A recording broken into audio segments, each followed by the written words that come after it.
Hello friends, today I have a book with me,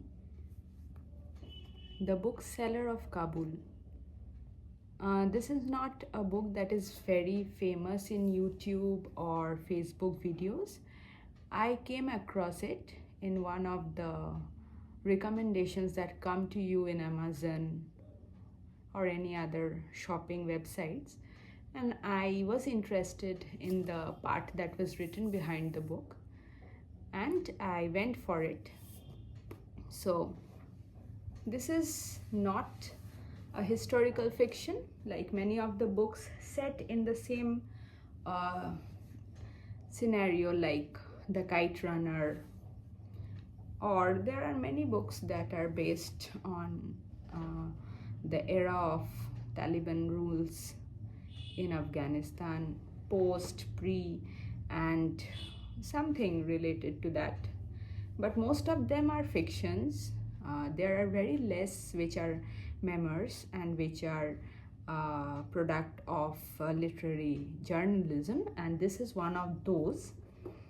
The book led to a legal case against the writer of this book because it portrayed a very honest picture of the scenario in Afghanistan, particularly in view of the family of a bookseller.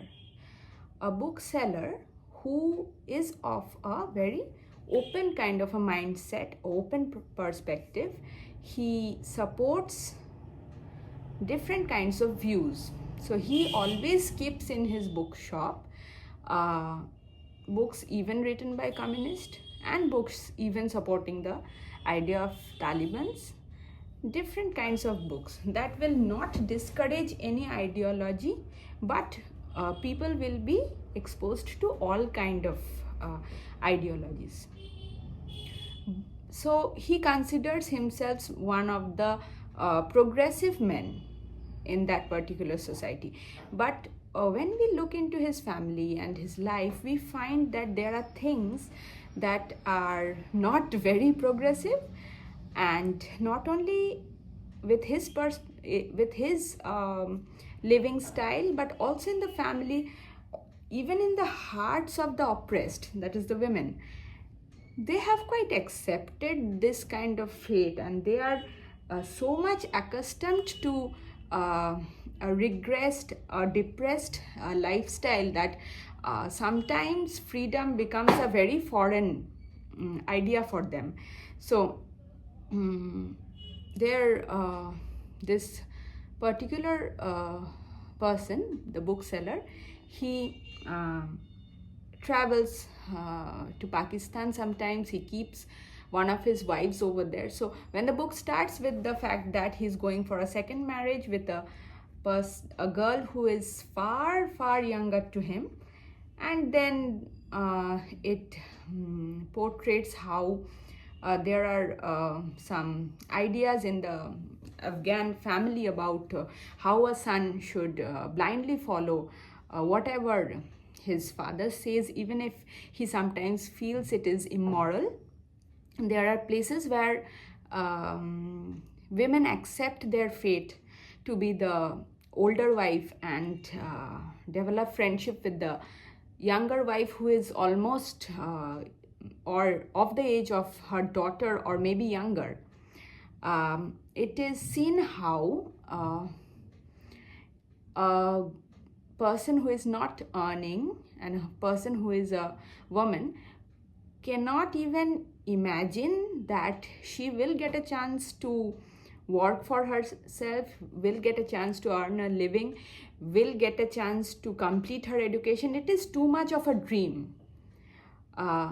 Rather, she has accepted the fate of working inside the house, and it is a thankless job. People take it completely for granted, and there is no respect of relation. Like if a lady is older to you by age or by relation, you don't need to respect that person because it is just a woman. It's not a man who will need respect. So there is no respect for a lady. Even in a family of this bookseller, where the bookseller does not like to hide his women, like to cover up his women all the time so that nobody sees their faces. He is not that kind of a regressive person. Yet, even in his family, women have no significant respect of their own. Their odd jobs, every odd job is done by them, and it is taken for granted that it is their work to do that. After that, they might be going for something like their hobbies, or maybe studying, but that is less important.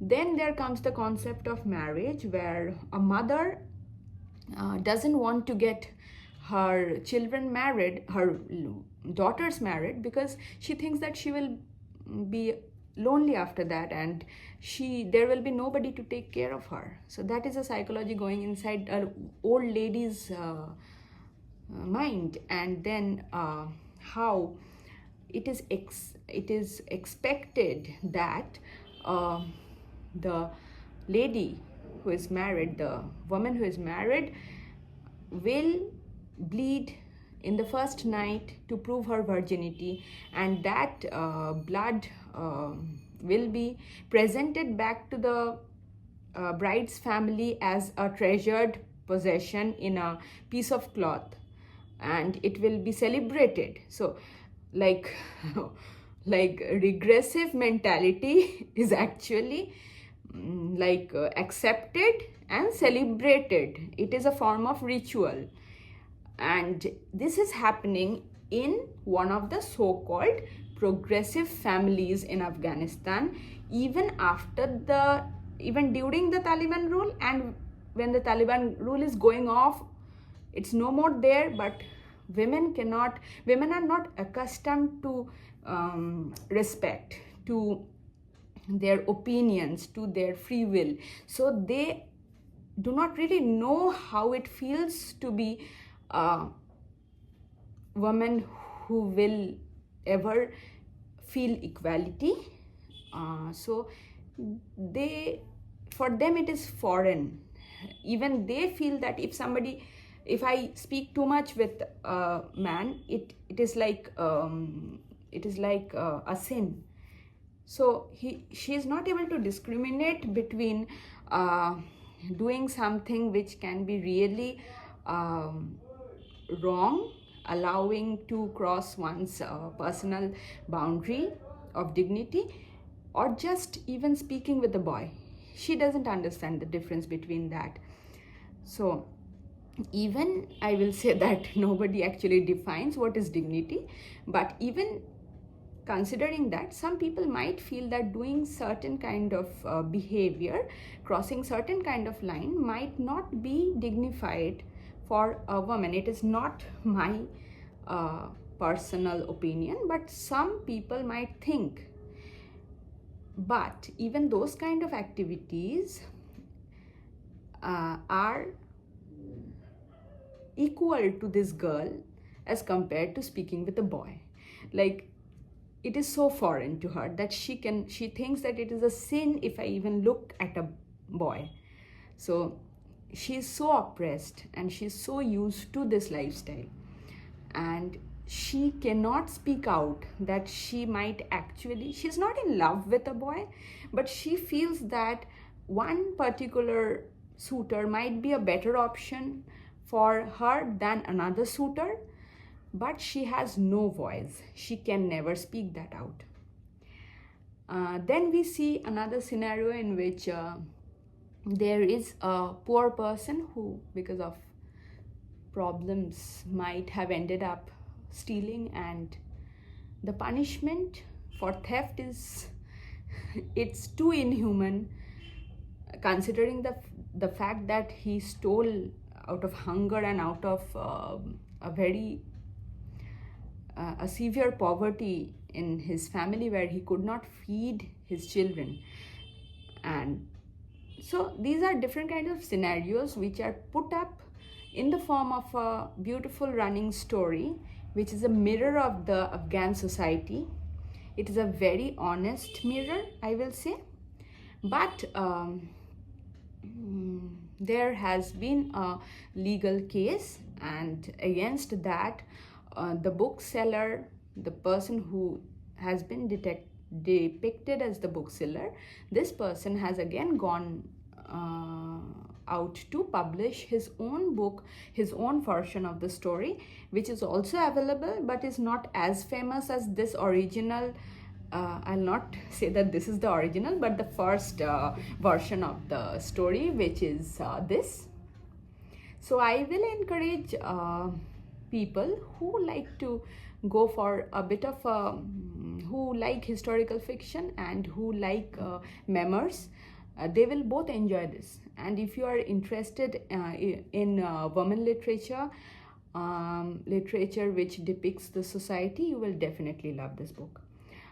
This is a thumbs up for all the people who work in social sector, including social work and women rights and child rights.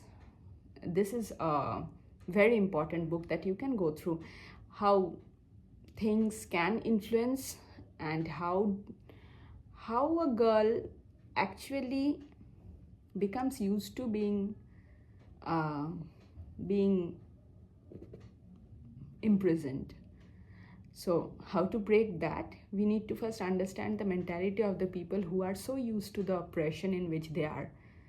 So that will be all for today, and we'll soon meet with another book that I am interested in and that might also interest you.